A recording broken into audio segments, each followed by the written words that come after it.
pemberi kena bagi apa yang mampu, penerima kena terima apa yang mampu. Dekat dalam diri kita ni kena ada perasaan bersyukurlah jika ada yang orang kata apa menghulurkan bantuan kan dekat kita. Jadi seharusnya kita menerima dengan hati yang baiklah. Wanita hari ini. Wanita hari ini bijak mengatur, mengurus mata wantanya. Usahawati, ibu istri permaisuri. Wanita hari ini di zaman modern masih kekalkan adatnya. Dihormati, disayangi, disanjungi. Wanita hari ini.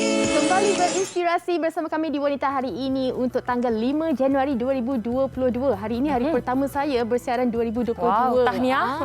Dan saya harapkan hari ini hari yang baru, semangat baru, kita terus positif kan. Walau apa saja cabaran ujian kita pagi tadi, kita terus kekal positif. Sebab hari ini banyak sebenarnya perkongsian yang kami nak berikan dengan anda. InsyaAllah saya dan juga Yana akan bersama dengan anda. Pengantin baru. Sempat lagi tu. Kalau Fatin hari ini hari pertama di tahun 2022, pengacara di Wanita Hari Ini. Hari ini saya dah masuk hari ketiga dah. Ya, betul lah kan?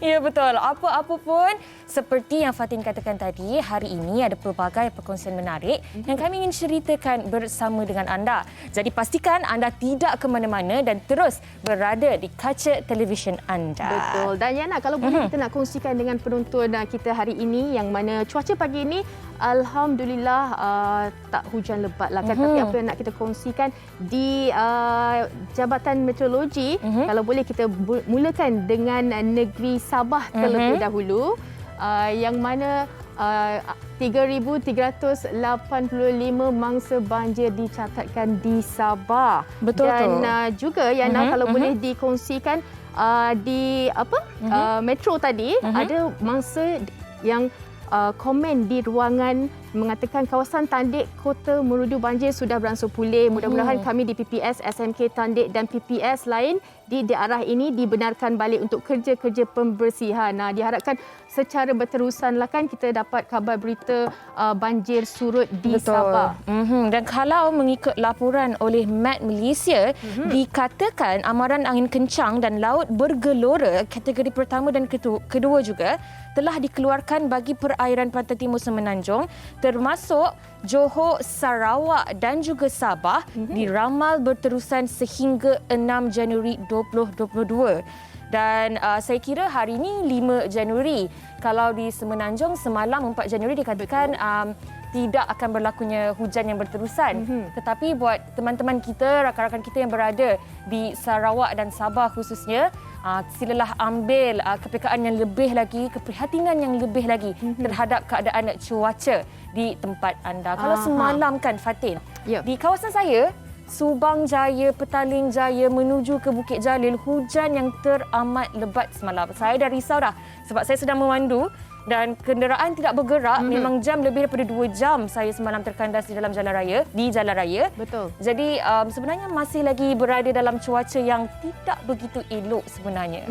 Betul, saya setuju sangat dengan Yana kan. Di kala kita berdepan dengan bencana banjir, hujan lebat dan sebagainya, kita juga perlulah membuat sedikit kesiapsiagaan dirilah kan. Dalam kita memandu berhati-hati. Kalau kita keluar tu, kita pastikan kawasan-kawasan tu selamat untuk kita dan juga keluarga. Baik, kita nak juga sentuh sedikit berkenaan dengan COVID-19 ya. Kalau mengikut statistik semalam terbaru kes baru iaitu 2,842, namun kes sembuh melebihi iaitu 2,862. Kita harapkan terus meneruslah apa orang kata COVID-19 ini dapat diturunkan. Betul, dan difahamkan juga kes BID ataupun Broad Index juga semakin meningkat tau Fatin.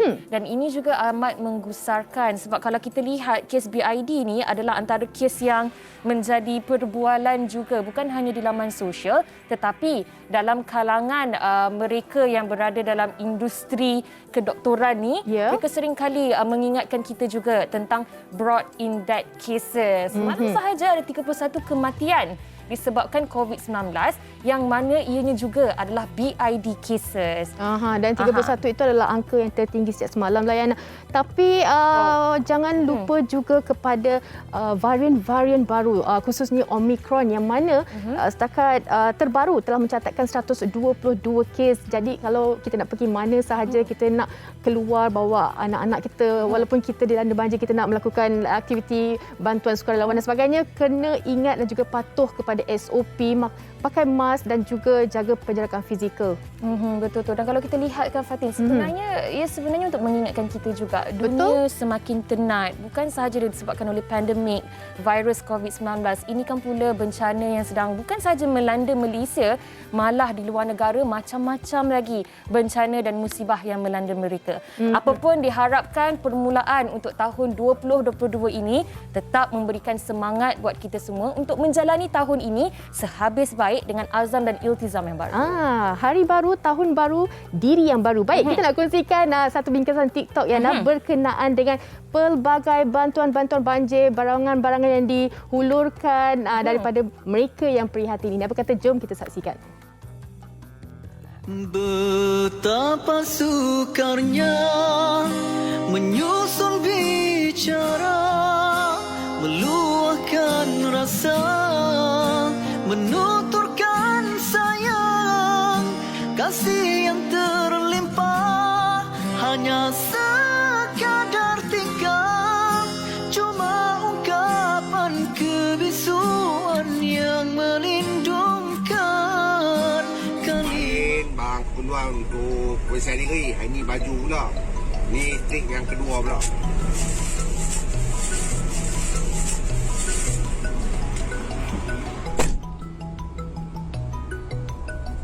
Kudasi, yang met kudasi, bang yamet para kedasi. Hey, Para di mau di gampang, para di mau di abang Arab. Allah, jangan kau coba aku melebihi batas mampu dan sanggup. Usaha dengan doa, masanya akan tiba. Dengan restu ilahi, kelak pasti akan ditemui. Suruhkan cahaya di hati terang, tunjukkan jalan seandainya hilang. Tegakkan perjalanan yang bakal ditempuh, tegakkan semangat di larut. Saya kira Kak Fatin, ini sebenarnya antara kemanisan yang dapat kita sama-sama rasai dan experience together lah orang kata, walaupun dalam keadaan musibah yang sedang melanda kita. Kalau dari segi pertolongan ataupun bantuan yang diberikan, rakyat Malaysia memang sangat-sangat prihatin, memang sangat-sangat peka. Jadi tahniah kami ucapkan kepada anda semua, bukan sahaja kepada sukarelawan yang turun padang, malah kepada anda semua juga yang menghulurkan duit ataupun yang memberikan sumbangan dalam bentuk apa sahaja sekalipun. Terima kasih kami ucapkan. Tetapi Fatin, Tetapi Yana, apa yang nak kita kupas hari ini adalah berkenaan dengan senario yang berlaku sekarang ini. Dalam kita berdepan dengan bencana banjir ini kan, ada juga segelintir, saya tak cakap semua, segelintir daripada masyarakat kita yang mengambil ini sebagai salah satu ruang untuk mereka mengambil kesempatan. Dan ini sebenarnya nak kami kongsikan berkenaan dengan topik kita, mentaliti musibah. Dan bila kita bercakap tentang mentaliti musibah ni kan Fatin, dia terbagi kepada dua tau.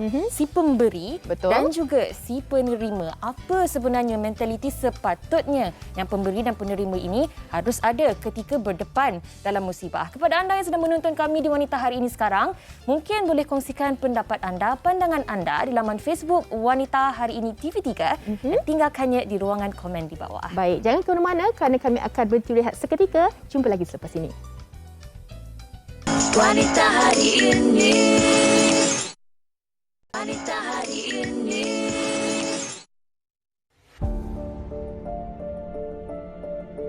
Situasi banjir besar yang melanda negara sejak Disember 2021 yang lalu telah menyebabkan ramai penduduk terpaksa berpindah ke pusat pemindahan sementara. simpati dengan nasib mangsa banjir, ramai dalam kalangan rakyat Malaysia dari serata negeri hadir untuk menghulurkan bantuan. Mereka sehabis baik disantuni oleh pihak-pihak tertentu bagi memastikan semua keperluan harian dan bekalan makanan mencukupi. Walau bagaimanapun, ada juga desas-desus yang tidak sedap didengari apabila sesetengah penerima bersikap angkuh dan memilih. Bagi betis nak peha, itulah ungkapan yang menggambarkan situasi di mana ada dalam kalangan individu yang memilih dan tamak dalam menerima bantuan. Tidak kurang juga ada sesetengah pihak yang memberi bantuan mempunyai agenda yang tersembunyi dan sekadar untuk tatapan kandungan di media sosial. Menurut perkongsian dari salah seorang sukarelawan Syahir Ahmad, ada sesetengah mangsa banjir yang memilih bantuan makanan dan malas untuk turun mengambil makanan yang diberikan kepada mereka. Sikap saling menuding jari juga menjadi amalan ketika bencana menimpa. Adakah mentaliti sebegini yang harus dipraktikkan ketika dilanda musibah? Wajarkah kita bersikap sebegini ketika negara dilanda darurat bencana?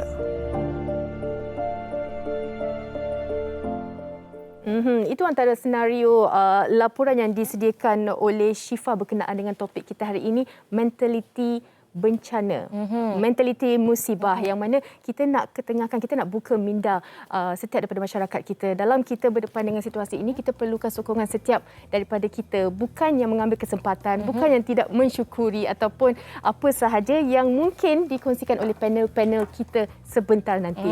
Dan sekarang ini 2 orang panel kita sudah pun berada di studio wanita hari ini. Seorang lagi sudah pun terhubung dalam talian. Ya. Elok kami perkenalkan di hujung sana terlebih dahulu. Kita bersama dengan Profesor Madya Datuk Dr. Muhammad Izhar Arif Muhammad Kashim yang merupakan Timbalan Dekan Fakulti Pengajian Islam Universiti Kebangsaan Malaysia. Assalamualaikum Datuk Dr. Izhar. Panjangnya. Baik, Alhamdulillah. Datuk Ustaz lah kita senangkan. Okey, dan kita juga bersama dengan Datuk Haji Rozi Mat Saad, Ketua Pengarah Keselamatan Negara Majlis Keselamatan Negara. Terima kasih kerana bersama dengan wanita hari ini, Datuk. Terima kasih. Dan kita ada kakak kita dalam talian. Kita suka juga nak kenalkan Sharifah Syahira Said Abu Bakar Al-Khalid ataupun Kak Syira yang akan bersama kita hari ini. Baik, kita nak mulakan dengan Datuk Rozi terlebih dahulu. Melihat kepada senario kita hari ini, berdepan dengan situasi yang agak getir. Mungkin ada setengah kawasan yang pertama kali dilanda musibah banjir ini kan. Apa agaknya antara senario berkenaan dengan mentaliti musibah yang boleh dikongsikan? Jika kita lihat kawasan yang terkesan dengan banjir ini, senario-senario yang boleh kita lihat ialah bagaimana keadaan kehidupan itu berubah. Kalau dahulunya kita tidak berpindah ke pusat pemindahan, tetapi ada mangsa yang terkesan perlu berpindah dan berada di pusat pemindahan. Maksudnya daripada keluarga kita dalam satu rumah, kita perlu bercampur, bergaul bersama mangsa-mangsa yang lain dalam satu dewan atau satu tempat. Jadi di sini kita lihat akan berlakulah suasana serba kekurangan, ya, kekurangan dari segi kemudahan bekalan air, bilik air, ya, kemudahan dari segi bagaimana tempat tidur, perlu kita berada dalam tempat yang disediakan. Suasana ini senarionya ketidakselesaan apabila kita berpindah dan perlu berada di tempat selamat. Jadi tentulah suasana yang berbeza ini menuntut kita lebih banyak bersabar, ya, menuntut satu persefahaman.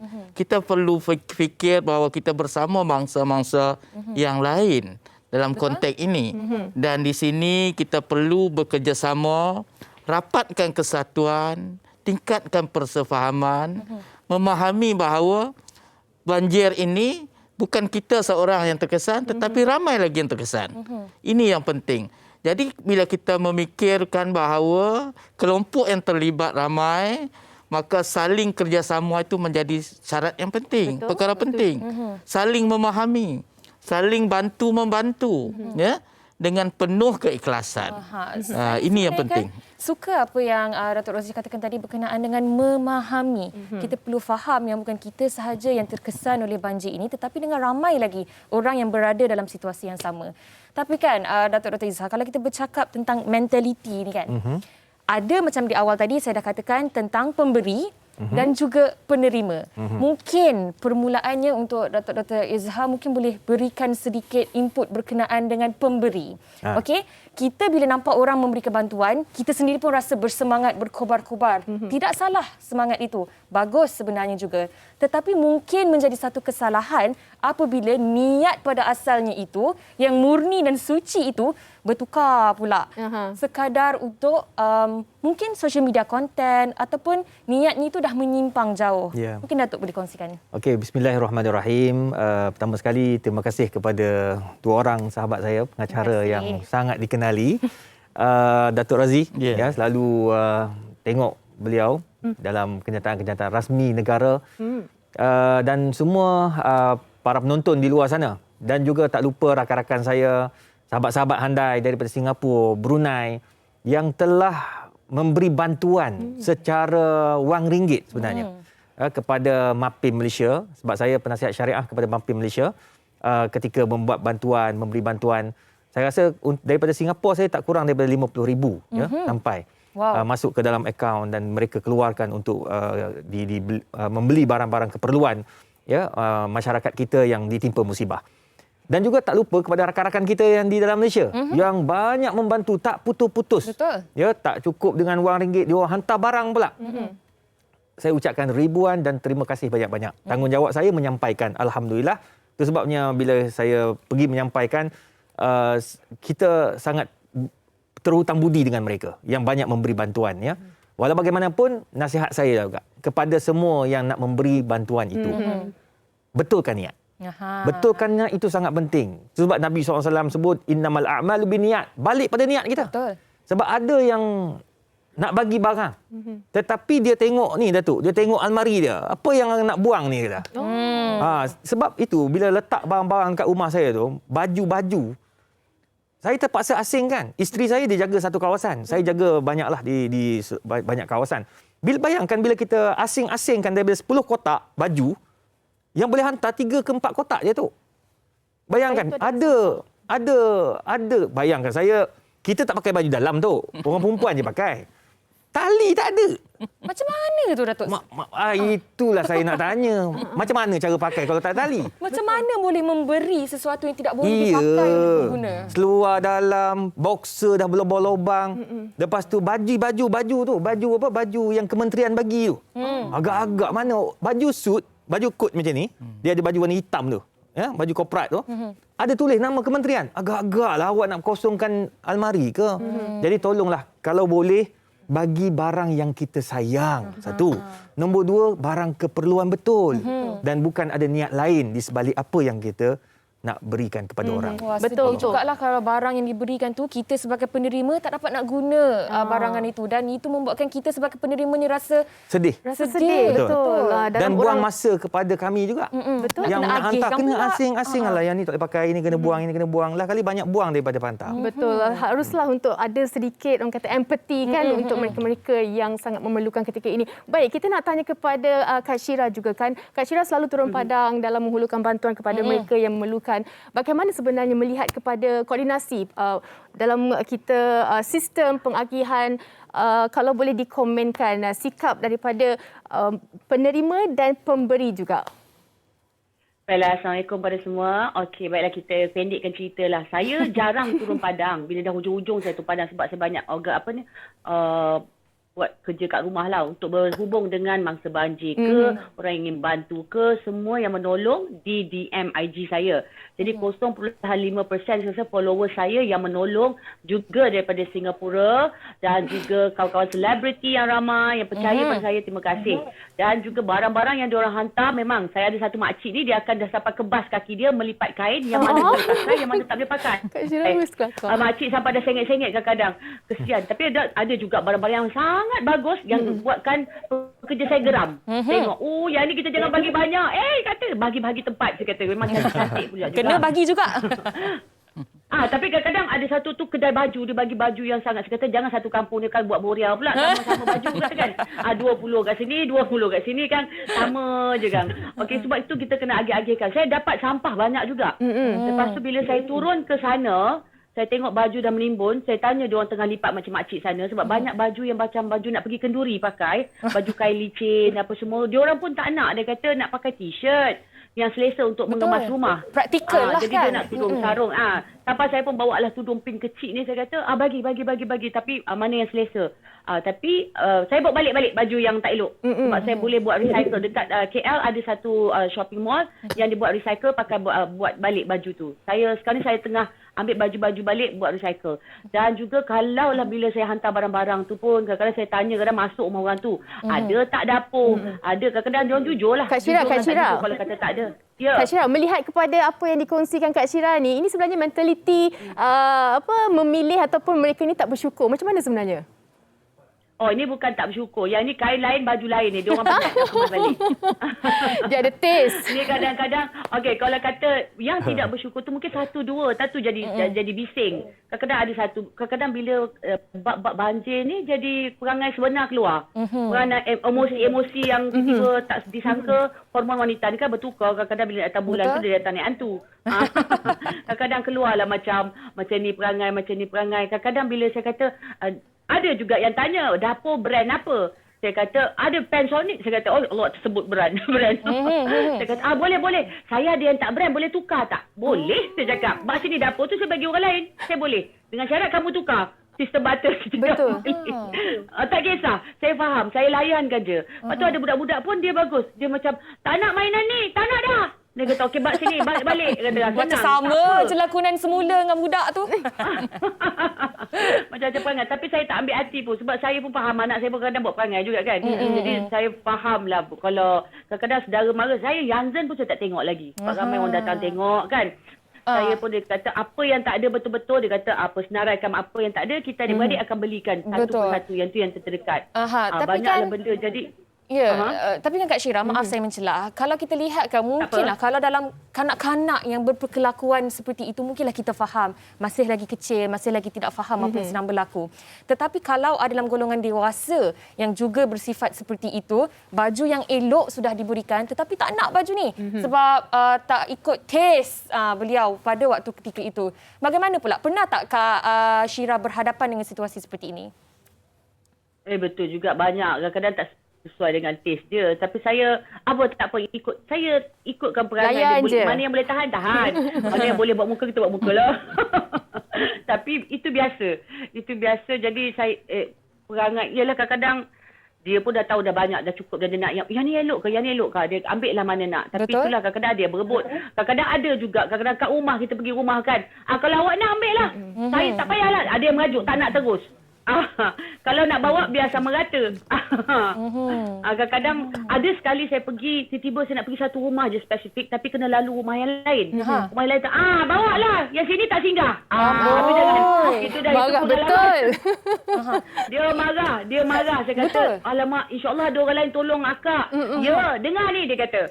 Kalau nak bawa coklat biar semua orang rasa coklat. Dia kata. Tapi kan Kak Syira, saya rasa ini jugalah apa yang Datuk Rozi katakan tadi. Kita perlu faham terlebih dahulu yang bukan kita sahaja yang terkesan dalam banjir ni. Sama-sama terkesan, sama-sama perlu melalui fasa apa ni orang kata, nak mendapatkan sesuatu yang lebih baik daripada banjir ni. Dan apa yang Datuk Dr. Izhar, Kak Syira dan Datuk Rozi katakan ini juga, banyak kita menyentuh tentang sikap pemberi dan juga penerima juga sebenarnya. Kalau Datuk Dr. Izhar sendiri pernah ataupun tidak berhadapan ketika menjalankan misi memberikan bantuan bersama dengan isteri, rakan-rakan dan sukarelawan yang lain, menghadapi situasi di mana ada juga mentaliti penerima yang sebegini? Okey, itu pentingnya. Saya setuju dengan Kak Syira tadi. Sebab dia pun, apa yang dia lalui, saya lalui juga. Itu sebabnya penting bila misi-misi ni pemimpin kena turun. Macam saya penasihat syariah Ketua Mapin, memang saya turun. Ketua-ketua mesti turun sebab kita nak tengok apa yang berlaku sebenarnya. Bila kita tengok, betul. Saya pernah bawa barang-barang keperluan kan. Masa tu dekat Banting. Kita saya tim pertama sampai. Bila sampai tim pertama, kita bawa ada 5 truk. Bila sampai tu semua barang-barang masak tau. Okey. Saya tak terfikir barang panas tu. Memang bila sampai tu kita bagi Toto sebab dia macam ni tau. Bila kita sampai kita bawa Toto.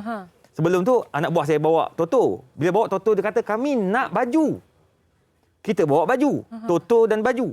Bila bawa Toto dan baju, kami nak makanan, nak air kosong. Kita pun bawa baju, makanan kosong. Bila sampai tu, dah semua ada.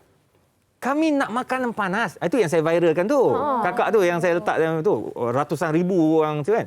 Saya letak, kakak tu nak apa? Kakak pun kata, kami nak makan. Nak masak macam mana ni? Beras nak masak macam mana? Betul juga kakak. Betul. Kebetulan kita pun ada kawan-kawan yang diorang buat food truck. Saya kata, boleh tak sponsor untuk kat sini? Sebab diorang baru datang basuh rumah ni. Tak ada makanan. Nak masak tak boleh. Jadi dia pun bawa datang 200 pack makanan, masak kat situ. Jadi alhamdulillah dapatlah kampung tu makan. Jadi sebenarnya kita kena buat kajian sebelum kita nak buat nak bagi makanan bantuan dan kita kena tengoklah keluhan mereka yang ditimpa musibah. Datuk Ustaz, kalau boleh juga sentuh berkenaan dengan mereka yang menerima bantuan ni kan. Kadang-kadang kita bagi nasi ni tak nak nasi ni, nak nasi lain. Kalau beli roti ni tak nak, ataupun ada juga senario yang mana dah beri bantuan, dia dah dapat, orang lain punya hak tapi dia nak juga. Sebagai contoh kalau kita nak bagi Toto ataupun tilam dan sebagainya. Komen daripada Ustaz. Satu nasihat saya bila orang dah bagi, kita terima sebab kita bukan dapat daripada satu sos, satu tempat. Kita dapat daripada banyak-banyak tempat. Sebab barang pun tak ada, kat nilai habis Toto orang beli. Cuma alhamdulillah sepanjang 5 hari tu saya dekat Shah Alam, dekat situ pergi semua tempat. Masa kita bagi tu tidak ada seorang pun yang berduka cita dengan apa yang saya bagi.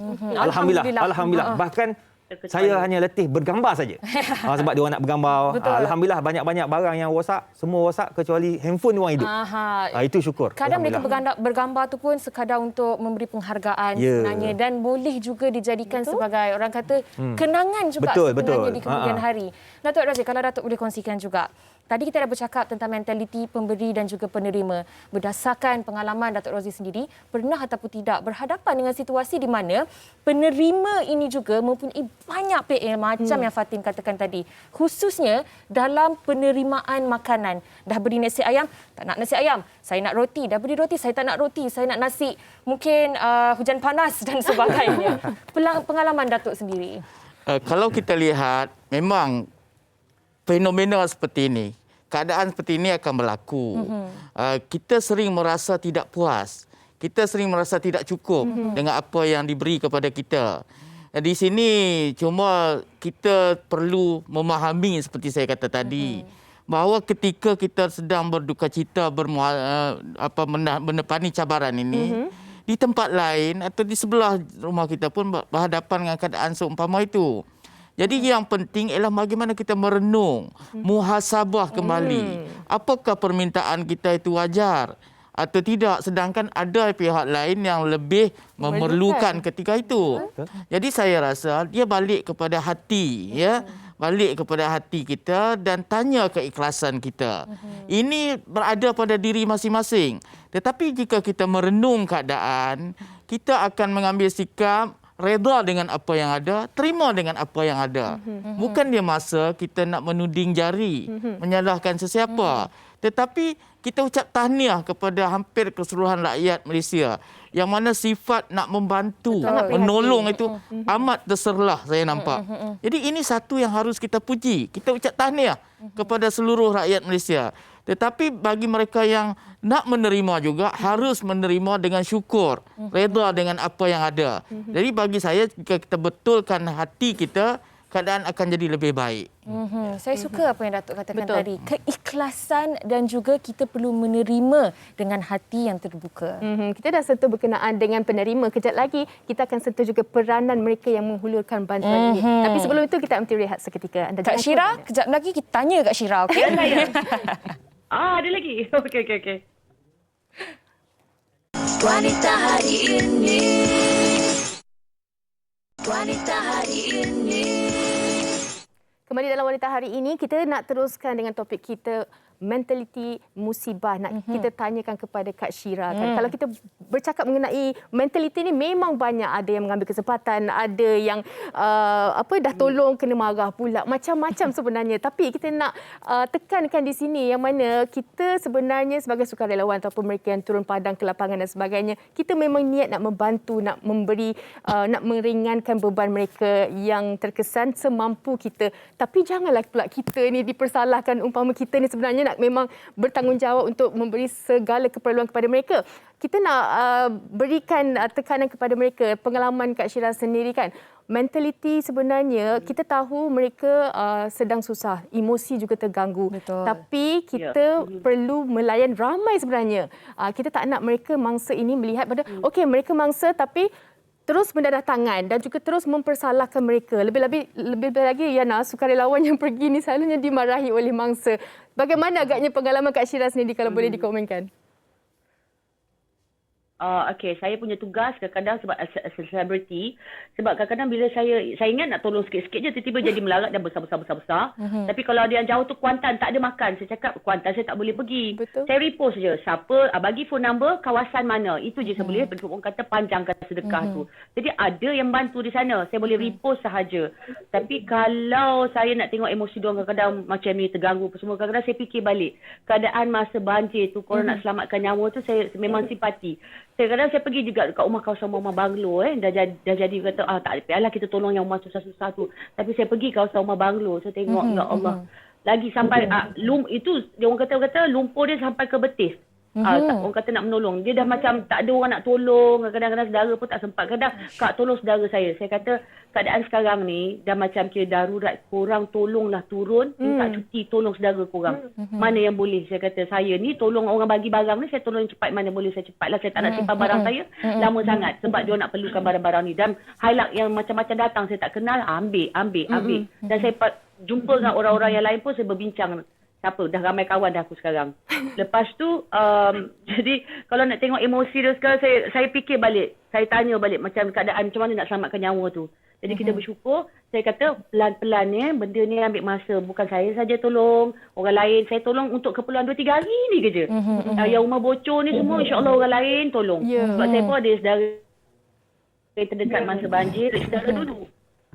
Jadi kalau ada yang lain pun masih lagi percaya sikit-sikit ni pun kata ada saudara saya hantar Quran ke apa, saya kena cari sos-sos yang tempat lain juga. Saya hantar barang je, saya tak boleh nak pergi semua tempat. Kak, makcik ni, kadang-kadang dia dah ada yang dah viral pun. Makcik ni viral, saya kata benda dia viral mesti orang dah tertumpu kat situ. Kita cari tempat yang belum ada lagi juga. Sekarang ni Sabah, saya suruh bini isteri pada Atu Syafiqah tolong pergi, dia yang minta tolong, kita sama-sama tolong lah. Sama juga tapi, Papau tolong semua kan. Ya betul. Saya kira apa yang Kak Syira kongsikan ni juga adalah sesuatu yang boleh dijadikan contoh juga. Mempunyai followers yang ramai di Instagram dan di media sosial dan menggunakannya sebaik mungkin, seperti juga Datuk Dr. Izhar dan ramai lagi sebenarnya. Tapi kan Datuk Dr. Izhar, kalau boleh dikongsikan juga, kita dah bercakap dah tentang isu berkaitan dengan mentaliti ni. Tetapi seharusnya, khususnya sebagai umat Islam dan juga sebagai rakyat Malaysia, bagaimanakah mentaliti yang seharusnya kita ada dari sudut sebagai penerima ataupun sebagai pemberi? Boleh saya katakan bahawa Islam itu indah.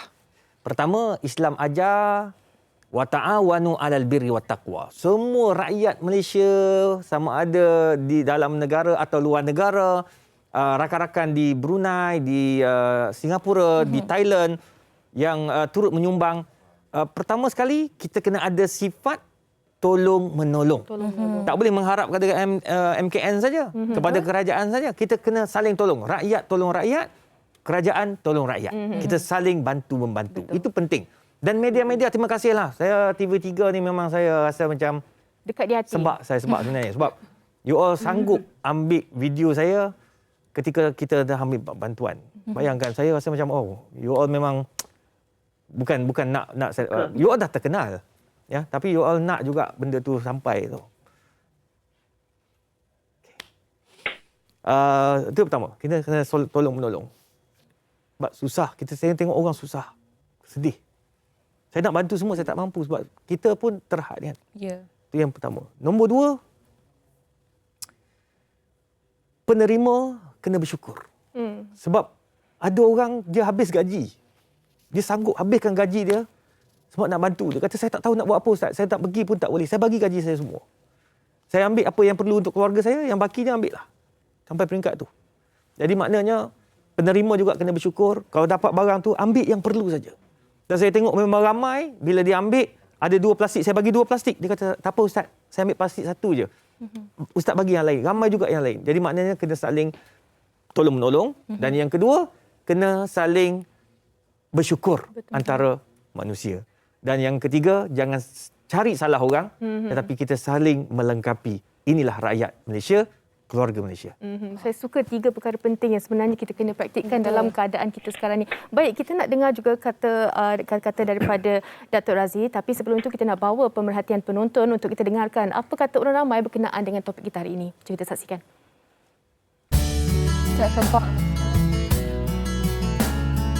Bila dalam keadaan darurat macam ni, keadaan yang tengah genting macam ni, for me itself, pemberi kena bagi apa yang mampu, penerima kena terima apa yang mampu.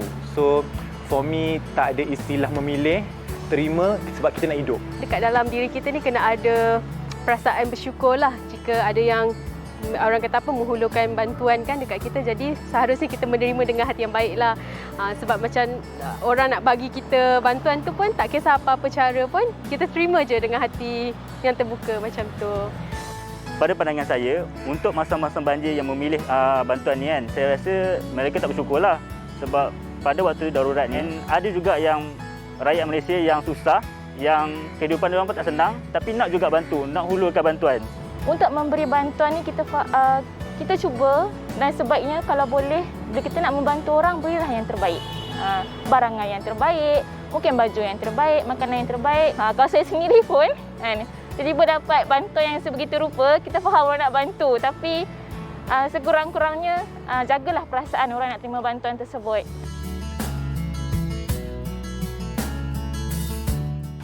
Niat untuk membantu tu kena betul.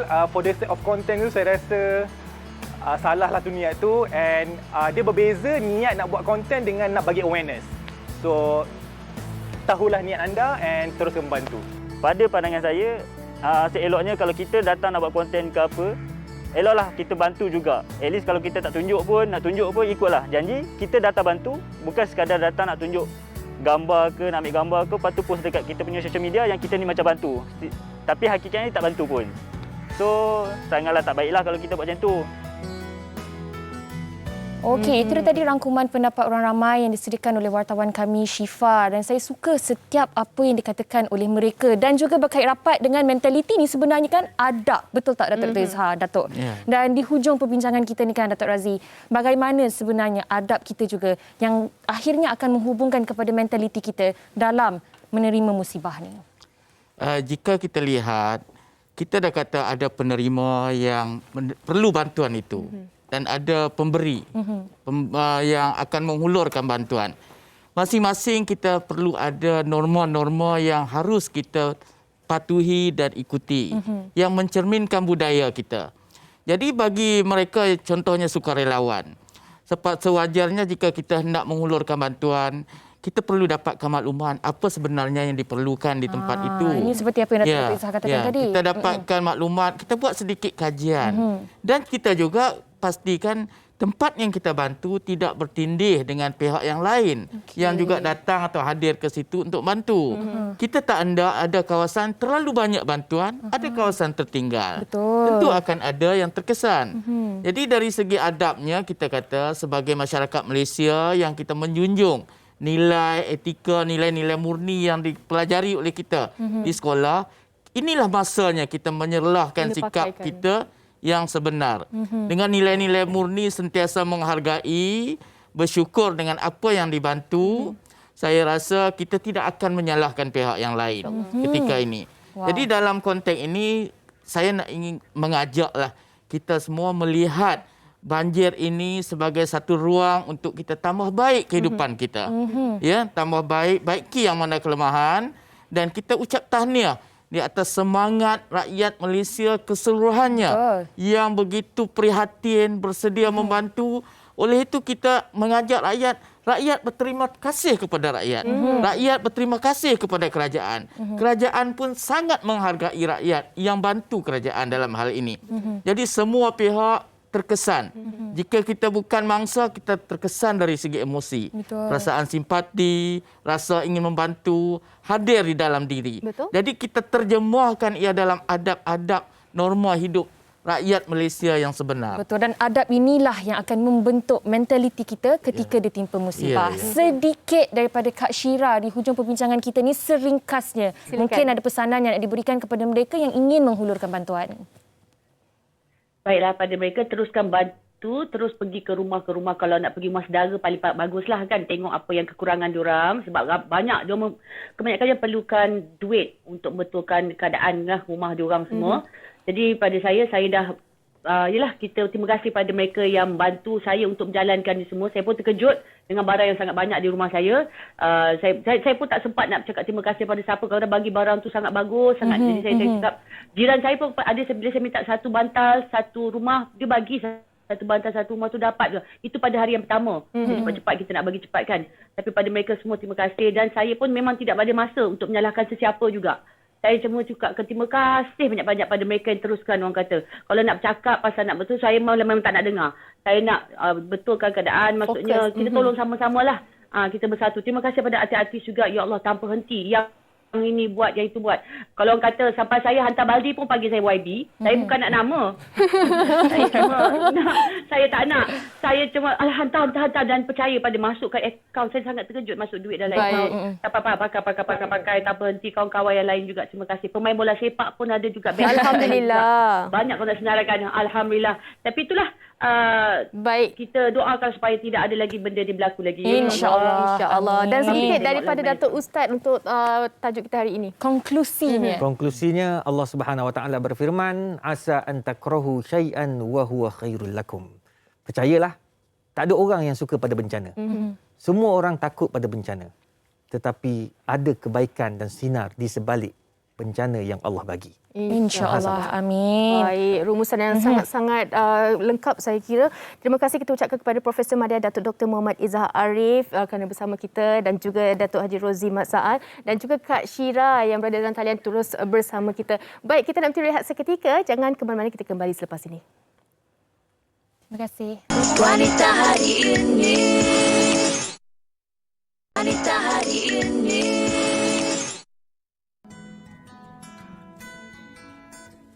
Saya mula berminat dengan kerja-kerja upcycle dan recycle ni sekitar penghujung tahun 2018. Dan biasanya saya dan suami akan mencari bahan-bahan terpakai di tapak-tapak buangan dan pelupusan. Kadang-kadang ianya pemberian dari rakan-rakan yang tahu minat saya ni. Kayu-kayu terpakai dan perabot-perabot yang saya bawa balik ni kebanyakannya masih elok dan kukuh. Hanya perlu sedikitlah kerja-kerja pembaikan dan olahan saja. Dan ianya masih boleh digunakan ataupun diubah fungsi. Untuk DIY yang pertama, saya akan gabungkan pintu kabinet serta kayu-kayu terpakai, dan saya akan olah untuk dijadikan kerusi. Bagi kayu-kayu terpakai ini, biasanya saya akan rawat terlebih dahulu bagi mengelak serangan bubuk dan anai-anai. Pada awalnya, kerja-kerja upcycle dan recycle ni hanyalah sebagai hobi. Dan hingga kini saya memasang impian untuk memenuhi kediaman saya ni dengan perabot dan dekorasi berasaskan DIY dari bahan kita semula. Pintu kabinet terpakai ni saya akan jadikannya sebagai penyandar kerusi dan hanya perlu dicantum di bahagian belakang seperti ini. Untuk bahagian tangan, saya akan gunakan semula kayu armrest daripada sofa lama ni yang akan saya gabungkan dengan kaki kerusi. Selain daripada untuk hiasan, yang bagusnya aktiviti recycle dan upcycle ni juga dapat menyumbang kepada kelestarian alam sekitar.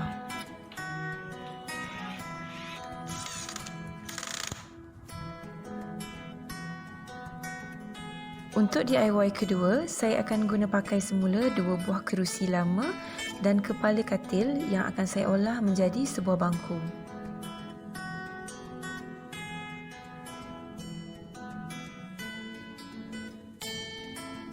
Bahagian kepala katil yang telah rosak akibat jangkitan anai-anai akan saya potong untuk mengelak daripada merebak ke bahagian yang lain.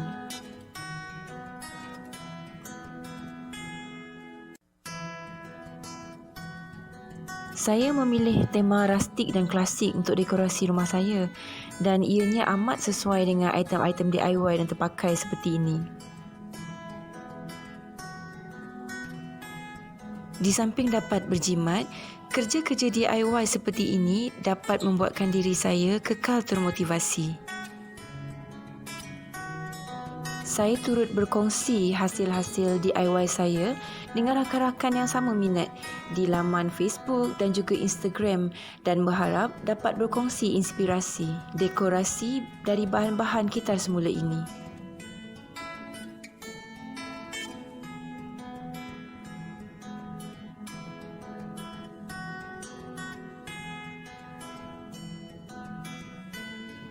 Buat masa ini, hampir 90% hiasan dekorasi serta perabot dalam rumah saya adalah hasil DIY dan bahan kitar semula. Dan saya amat berhasrat untuk melengkapkan kediaman saya ni hanya dengan hasil DIY sahaja, insya-Allah.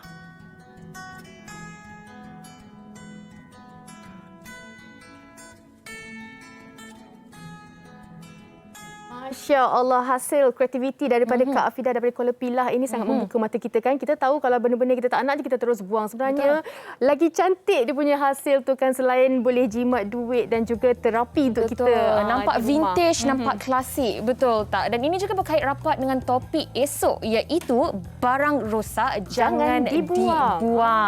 Saya kira banyak sebenarnya yang boleh kita lakukan. Betul, dalam keadaan kita dalam bencana banjir ni kan, ada benda-benda yang kita buang, kita tak nak tu, mungkin kita boleh fikir apa kita boleh buat dengan perabot-perabot ataupun barang-barang terbuang tu. Dan untuk topik kita hari ini, mentaliti musibah, diharapkan sedikit sebanyak dapat memberi input kepada kita semua. Dan saya teringat satu doa yang diajarkan oleh rakan saya, iaitu Datin Sri Haliza Helmi yang baru saja mendirikan rumah tangga, iaitu Inna lillahi wa inna ilaihi raji'un. Allahumma ajurni fi musibati wa akhlif li khairan minha. Dari Allah kita datang dan kepadanya jualah kita kembali. Ya Allah, berikanlah kami pahala dalam musibah ini dan gantikanlah ia dengan sesuatu yang lebih baik, insya-Allah. Amin ya rabbal alamin. Baik, dan juga kita suka nak kongsikan satu produk terbaru daripada Media Prima, iaitu Set Time Molek. Pakai molek, duduk molek-molek untuk dengar kami di 105.1 FM Kota Baru dan juga 93.6 FM Kuala Terengganu.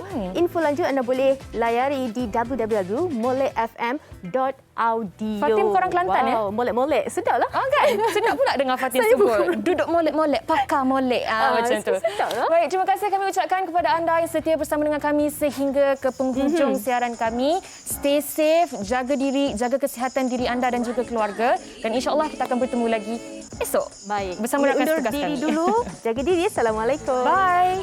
Ini bijak mengatur mengurus mata wataknya. Ushawati ibu istri permaisuri. Dia Ushawati aliran masa kini, dia penyambung warisan Sri Kandi. Dia lemah lembut baik budi pekerti, tapi cekal hati dia tabah berani pendidik puteri dalam hal jati diri. Dia permaisuri kepada si suami, kepada anaknya. Dia ratu di hati, tunggak keluarga, kalau bukan dia siapa lagi. Wanita hari ini bijak mengatur mengurus mata wataknya. Ushawati ibu istri permaisuri. Wanita hari ini di zaman modern masih kekalkan adatnya. Dihormati, disayangi, disanjungi. Dia Ushawati aliran masa kini. Dia penyambung warisan Sri Kandi. Dia lemah lembut baik budi pekerti, tapi cekal hati dia tabah berani pendidik puteri dalam hal jati diri. Dia permaisuri kepada si suami, kepada anaknya. Dia ratu di hati, tunggak keluarga, kalau bukan dia siapa lagi.